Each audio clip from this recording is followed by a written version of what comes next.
Hello students of class 8th.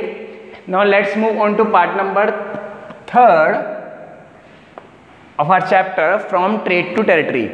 This is your history part and in this chapter we have already discussed कि कैसे अभी तक एक company east India company के नाम से ब्रिटेन से एक कंपनी भारत में ट्रेड करने आई है सिर्फ, और कैसे कैसे करके वो भारत की पॉलिटिकल पावर की तरफ बढ़ रही है ना। मैंने पहले भी वीडियोस में डिस्कस किया कि कोई भी कंपनी जब एक बनती है तो कभी ये सोच के नहीं बनी है वो, या ये सोच के ट्रेड करने नहीं आई कि हमें इस देश को गुलाम करना है, ऐसा कुछ भी प्लानिंग पहले नहीं थी।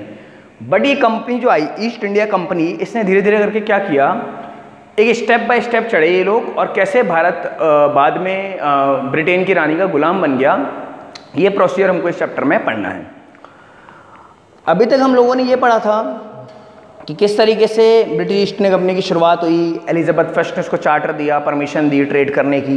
इंडिया में आई तो टैक्स की माफ़ी चाहती थी, टैक्स ना भरना पड़े, तो औरंगज़ेब तो दिल्ली में था और बंगाल, यहाँ दो राजाओं के साथ थोड़ी सी कंपनी की अनबन होती रहती थी कि टैक्स टाइम टू टाइम भरें, अपने फोर्टिफिकेशन रोकें, या तो वापस चले जाएं कंपनी, या फिर टाइम टू टाइम टैक्स भरे और सिर्फ व्यापार करे, नए दुर्ग ना बनाए, मतलब अपने व्यापार को ज़्यादा ना फैलाए, है ना।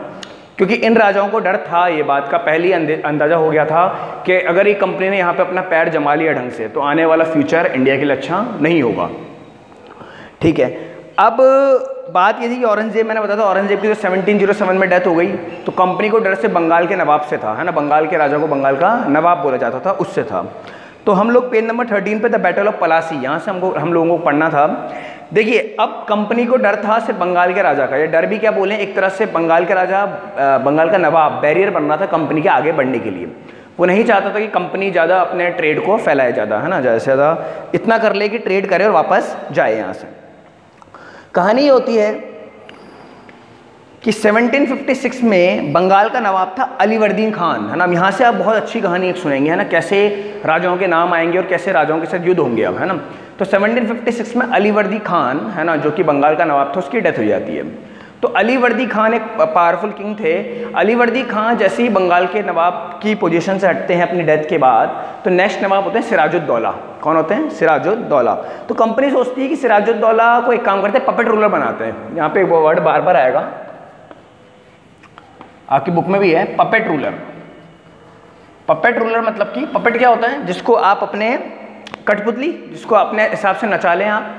रूलर तो बन जाएंगे वो बंगाल के, लेकिन वो हमारे हिसाब से काम करेंगे। कंपनी ये चाहती थी, है ना, बंगाल के नवाब तो भले सिराजुद्दौला बने, लेकिन काम किसके हिसाब से करें, जैसे कंपनी का वैसे करें। सिराजुद्दौला को बिल्कुल ही बात पसंद नहीं आई, है ना। जब ही उन्होंने बात सुनी कि ऐसा कुछ होने वाला है, ना वो कंपनी को पसंद करते थे, ना ही कंपनी के डेवलपमेंट को पसंद करते थे, ये कंपनी आगे क्यों बढ़ रही है इतना।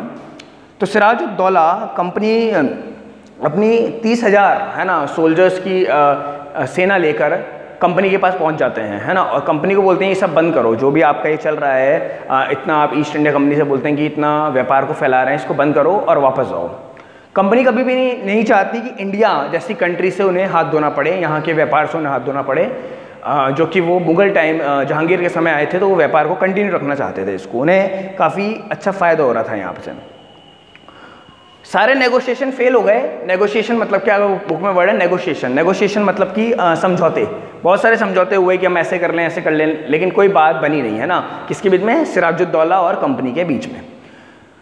जब बात नहीं बनी है तो फिर एक ही चॉइस बचती है, आप युद्ध लड़ लें, जो जीता वो सिकंदर, है ना। तो बैटल ऑफ पलासी, मैं ईयर लिख देता हूँ यहाँ पे 1757। बैटल ऑफ पलासी होती है बंगाल की तरफ से सिराजुद्दौला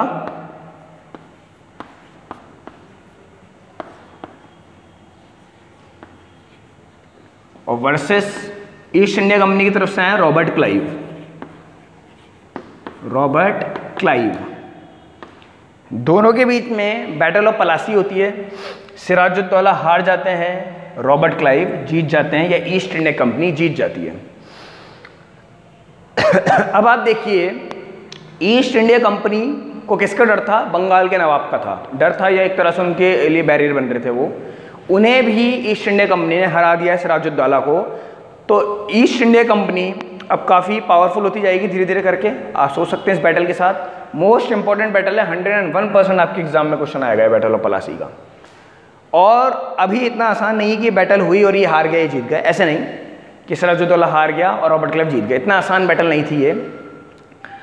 आप लोगों को ये लग रहा होगा सिराजुद्दौला हारा क्यों होगा? क्योंकि हो सकता है ताकतवर नहीं होगा, इसकी सेना बड़ी नहीं होगी, इसे युद्ध लड़ना नहीं आया होगा। ऐसा कुछ नहीं है। सिराजुद्दौला ही इस युद्ध में जीतता, है ना। बैटल ऑफ पलासी में चांसेस सिराजुद्दौला के ज़्यादा थे। सिराजुद्दौला की सेना बड़ी थी, पावरफुल था सिराजुद्दौला। लेकिन एक प्रॉब्लम ये हो गई, सिराजुद्दौला का एक बहुत वफादार सैनिक था, कमांडर इन चीफ था मीर जफर। किस नाम से था? मीर जफर।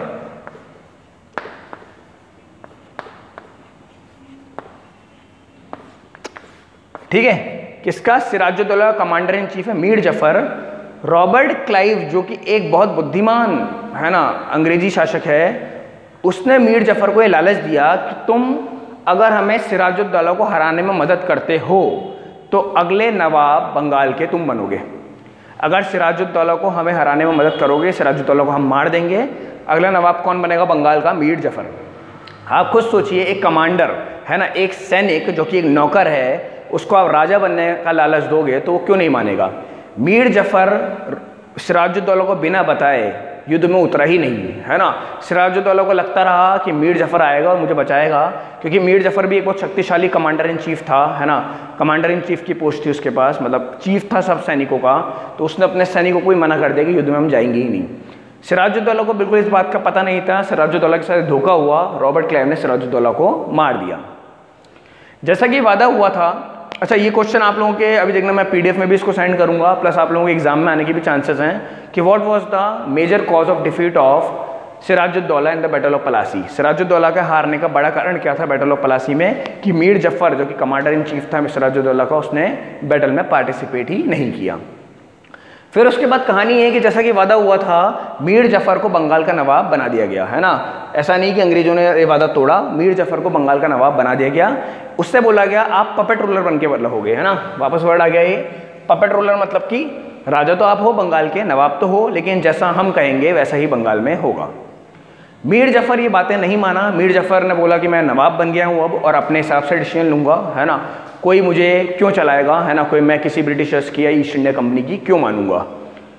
तो अंग्रेजों ने मीर जफर को भी गद्दी से हटा दिया, है ना, क्योंकि उन्हें पपेट रूलर चाहिए था, अपने हिसाब से काम करने वाला चाहिए था। मीर जफर भी गद्दी से हटा। नेक्स्ट आया मीर कासिम। ठीक है, आप सोचेंगे बहुत सारे नाम आ रहे हैं, लेकिन मैं इसलिए कहानी की तरह पढ़ा रहा हूँ, आपको लर्न होने चाहिए सारे नाम जो भी हैं, करने तो हैं। तो सिराजुद्दौला के बाद मीर जफर को भी गद्दी से हटाया क्योंकि वो ब्रिटिशर्स की बात नहीं मान रहा था। मीर कासिम नेक्स्ट राजा बना। ठीक है, मीर कासिम को राजा बनाया। तो मीर कासिम के साथ भी वही हाल हुआ। मीर कासिम ये सब जो थे, है ना, ये नवाब ब्लड था, इनका रॉयल ब्लड था, तो ये कभी भी किसी भी ईस्ट इंडिया कंपनी या ब्रिटिशर्स के पपेट बन के रहना नहीं चाहते थे। लास्ट में बात यही हुई कि मीर जफर, मीर कासिम सबको गद्दी से हटाना पड़ा, है ना। इनको कंपनी ने मरवा दिया। एक और बैटल हुई अभी बीच में यहाँ पे, लेकिन आपकी बुक में उसका जिक्र नहीं है, वो थी बैटल ऑफ बक्सर, है ना, 1764 में, इससे 7 साल बाद। बैटल ऑफ बक्सर जो हुई थी वो हुई थी मीर जफर और रॉबर्ट क्लाइव के बीच में। उसमें भी मीर जफर हारा, रॉबर्ट क्लाइव जीता।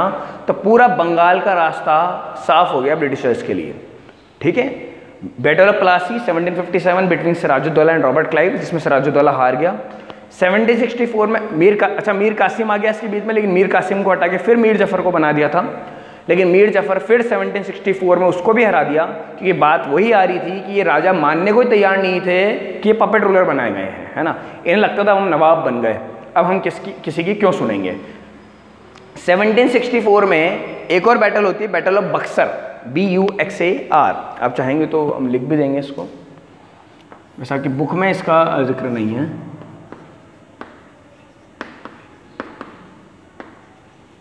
बैटल ऑफ बक्सर ये होगी Mir Zafar versus Robert Clive.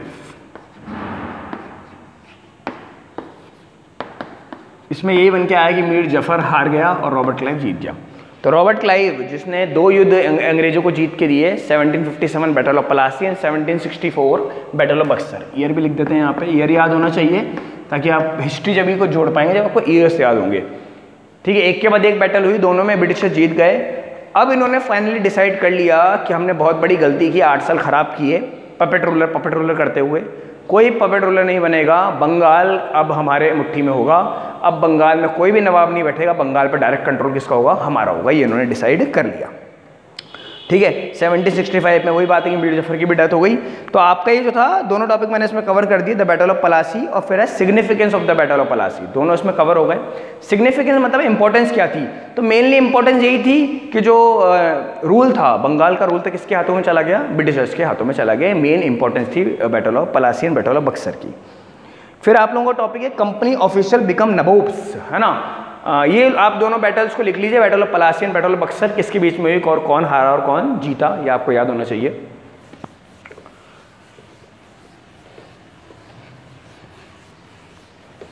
फिर आपकी बुक में टॉपिक है the company official become nawabs. वही बात है, बिल्कुल सही है। ये जो वर्ड यूज किया गया है NABOBS, ये एक तरह से इंग्लिश वर्जन है। इंग्लिश जो लैंग्वेज है उसमें इंग्लैंड वाले इसको ऐसे बोलते हैं नवाब्स, है ना। किसको, नवाब्स को। मतलब क्या है इस बात का, नवाब्स का इंग्लिश वर्जन नवाब्स। देखिए, बंगाल में पहले नवाब बैठा करते थे, बंगाल में पहले नवाब बैठा करते थे। ब्रिटिशर्स ने सारे नवाबों को हराया battle of Plassey, battle of Buxar में, और वहाँ से उनका रास्ता साफ किया और खुद बंगाल की गद्दी पर आकर बैठ गए। तो वो खुद को नवाब समझने लग गए, है ना। तो खुद नवाब बन गए वो, तो नवाब्स वर्ड यहाँ पे आ गया। इस टॉपिक में आपको ये बताया गया है कि रॉबर्ट क्लाइव, जिसका जिक्र किया गया था पीछे, एक बहुत ही, हम कुछ भी कहें, उसने भले ही धोखे से, लेकिन ब्रिटिशर्स के लिए तो काफ़ी अच्छा काम करके दिया। 2 युद्ध उसने जीत के दिए, battle of Plassey and battle of Buxar, और बंगाल में ब्रिटिश की पावर को इस्टेब्लिश कर दिया। कहानी ये है कि जो था रॉबर्ट क्लाइव, इसके साथ ये हुआ कि ये 1764 में जब इसने बैटल ऑफ बक्सर को जीता, इसको बंगाल का गवर्नर बनाया गया। सारे राइट्स जो कहते हैं ना, दीवानी राइट्स होते हैं कि बंगाल में रेवेन्यू के राइट्स, इसको मिल गए। जो अभी तक किसी राजा पे डिपेंड हुआ करते थे ना ये लोग, सिराजुद्दौला पे, मीर कासिम पे, मीर जफर पे, अब वो सब हट गया और 1764 में रॉबर्ट क्लाइव को ही गवर्नर बना दिया गया बंगाल का। कहानी हुई कि सारी पावर जब इसके हाथ में आ गई तो एक तरह से बात ये फैल गई कि इसने करप्शन करना चालू कर दिया। इसकी वेल्थ एकदम से बहुत ज़्यादा बढ़ गई, महल खरीद लिए इसने, बड़े बड़े बंगले हो गए, भारत में इसकी बहुत ज़्यादा वेल्थ बढ़ गई। ठीक है, ऐसे ही इंग्लैंड में भी हुआ, इसने खूब पैसा वहाँ भेजा। कंपनी ने इसकी क्रॉस एग्जामिनेशन करवा दी, है ना। जो ईस्ट इंडिया कंपनी थी उसने बोला कि इसकी जांच करो कि इसके पास इतना पैसा आया कहाँ से, है ना। वो ईयर भी आपको याद रखना है, 1772 में। 1772 में ये रॉबर्ट क्लाइव की क्रॉस एग्जामिनेशन होती है कंपनी द्वारा कि इतना पैसा इसके पास आया कहाँ से। रॉबर्ट क्लाइव इससे काफ़ी चिंतित हो जाता है कि हाँ बात तो ठीक है, क्योंकि उस टाइम पे करप्शन बहुत बढ़ गया था। लेकिन आपकी बुक में यही बताया गया इस टॉपिक में कि सारे कंपनी ऑफिशियल्स करप्टेड नहीं थे। रॉबर्ट क्लाइव की बात मानी जा सकती है कि शायद वो करप्टेड हो गया होगा, क्योंकि उसके पास एकदम से गवर्नर बन गया बंगाल का। ईस्ट इंडिया कंपनी का, ब्रिटिशर्स का इतना विश्वास उस पर हो गया था कि जिसने 2 युद्ध हमारे लिए जीते, वो कुछ गलत अब कर ही नहीं सकता। तो ये करप्टेड थोड़ा हो गया होगा, वेल्थ बढ़ गई थी बहुत ज़्यादा एकदम से, तो क्रॉस एग्जामिनेशन करवा दिया था। क्रॉस एग्जामिनेशन का मतलब जांच करवा दी थी कि देखो इसके बाद इतना पैसा कहाँ से आया। इन सब से चिंतित होकर 1774 में रॉबर्ट क्लाइव सुसाइड कर लेता है ना। रॉबर्ट क्लाइव को एक डर भी है कि अगर मैं पकड़ा गया तो वैसे मार दिया जाऊंगा। 1774 में रॉबर्ट क्लाइव सुसाइड कर लेता है इन सबसे देख के कि मुझे क्रॉस एग्जामिनेशन किया जा रहा है, मुझे चेक किया जा रहा है। ठीक है, although he was acquitted he committed suicide in 1774, उसने सुसाइड कर ली। ठीक है, अब कहानी ये है रॉबर्ट क्लाइव ने खुद को मार लिया है। अब बात यही बताई गई है कि रॉबर्ट क्लाइव की तरह सारे ब्रिटिश ऑफिशियल्स करप्टेड नहीं थे, है ना। मैंने पहले ही बताया, कुछ अच्छे बैकग्राउंड से आते थे जो कंपनी की सेवा ही करना चाहते थे, है ना। लेकिन ठीक है, कंपनी ने माना कि रॉबर्ट क्लाइव की वेल्थ बड़ी है, उसको क्रॉस एग्जामिनेशन कराया, उसने सुसाइड कर ली। ठीक है, तो ये कहानी अभी तक की आपकी कंप्लीट हो गई। अब आप देखिए कैसे कंपनी अपना रूल बढ़ाएगी, कंपनी कैसे कैसे पॉलिटिकल पावर गेन करती जा रही है, जो भी उसके रास्ते में आ रहा है उसको साफ करती जा रही है, चाहे वो खुद का आदमी रॉबर्ट क्लाइव ही क्यों ना हो। ये तो कंपनी की सहायता ही कर रहा था, 2 युद्ध जीत के दिए इसने कंपनी को और बंगाल का रास्ता साफ किया, लेकिन ब्रिटिशर्स ने इसको भी साफ कर दिया ईस्ट इंडिया कंपनी ने। तो आप धीरे धीरे करके देखेंगे अब कैसे इनर, है ना, शायद नॉर्थ इंडिया पूरा हो गया, शायद टीपू सुल्तान, टाइगर ऑफ मैसूर, आप लोगों के टॉपिक ये हैं। अब वहाँ कंपनी पहुँचेगी, ठीक है, क्योंकि कंपनी को तो क्या चाहिए, पूरा इंडिया चाहिए, है ना, पूरे इंडिया में व्यापार करना है, पूरे इंडिया में अपनी हुकूमत जमानी है।